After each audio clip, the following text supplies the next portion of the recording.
Welcome back, ladies and gentlemen. We're now delighted to be joined over the telephone by our guest for the afternoon, His Excellency Ambassador Medhat Meligi, the former Assistant Foreign Minister. It's a very good afternoon to you, Mr. Ambassador. Good afternoon to you. Thank you very much, Your Excellency, for your time this afternoon. And let me start by asking you, sir, what message do you see the Egyptians, sending to the world, really, by gathering to protest in front of the Rafah crossing? Well, actually, it's another reiteration of the Egyptian position. I mean, President Abdel Fattah al-Sisi, when he spoke about that Egypt cannot participate in another catastrophe or Nakba for the Palestinians by another deportation of those Palestinians from their territories.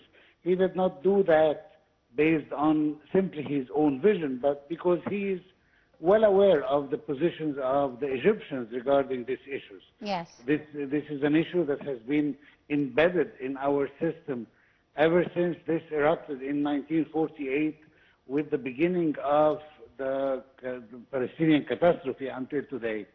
And that over the years we have seen that no Palestinian who leaves his territory is ever able to come back. Mm-hmm. So the idea of even temporary moving the Palestinian until Gaza is rebuilt is not an idea that it has any appeal in the Egyptian mentality, because we have known, and history, cannot repeat itself unless we are so naive to believe that this is a possibility that they will come back.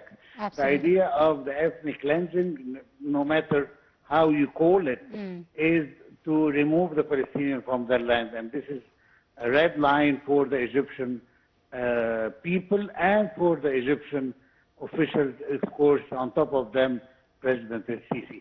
So I think the idea is an idea that is concluded in what's concerning our point of view, and we hope that the American administration and President Trump will try to find a better solution to resolve the problem.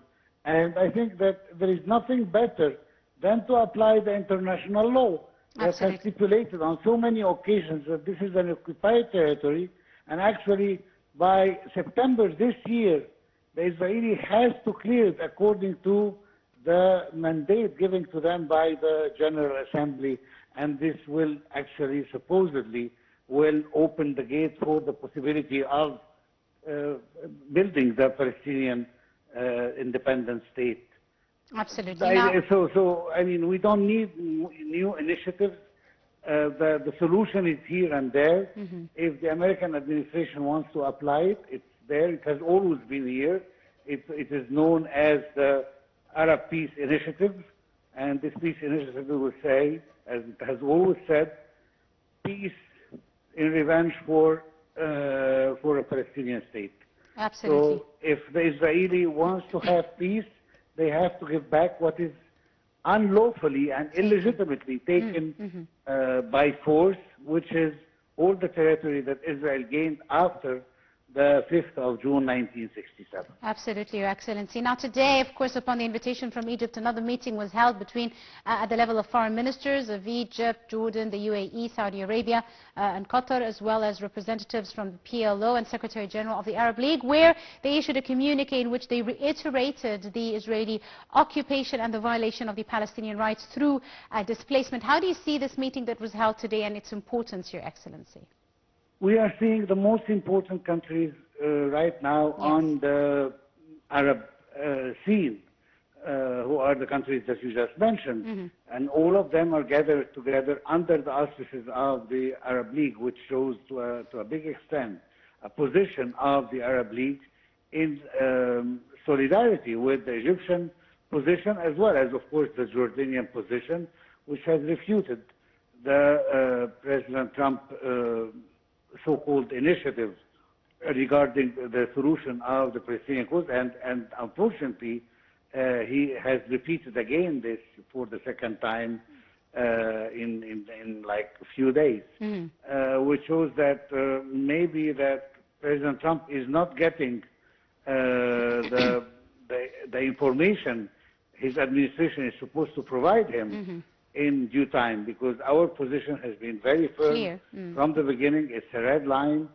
And I don't think that President Sisi would like to irritate the Egyptian people by forcing them to accept something he doesn't personally accept. Absolutely. But even if he does, which is an impossibility, but even if he does, I think that the position of the Egyptians have shown it. And now, again, the most powerful Arab countries have reassured the Arab position. And once again, if we are looking for a peace initiative, there it is. Once again, let me repeat it. It's land for peace. And this land is not a donation from Israel. It is what has been illegally taken by force since the 5th of June 1967, as we mentioned earlier. Absolutely. So I think the solution is very clear if they want to see it. But if we want to turn around in circles, we will end up at the same point where we started. This is what circles are made for. Absolutely. To turn around in the circle without really moving towards the right direction. Indeed.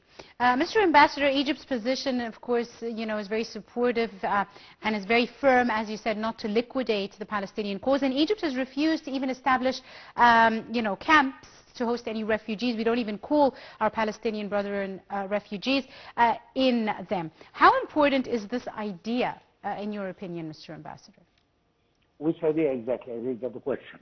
The question is, Egypt has refused the whole idea, as you said, of the liquidation of the Palestinian cause and hasn't even established what they are called refugee camps, for example, to receive any Palestinians in. How important is this stance by the Egyptian government?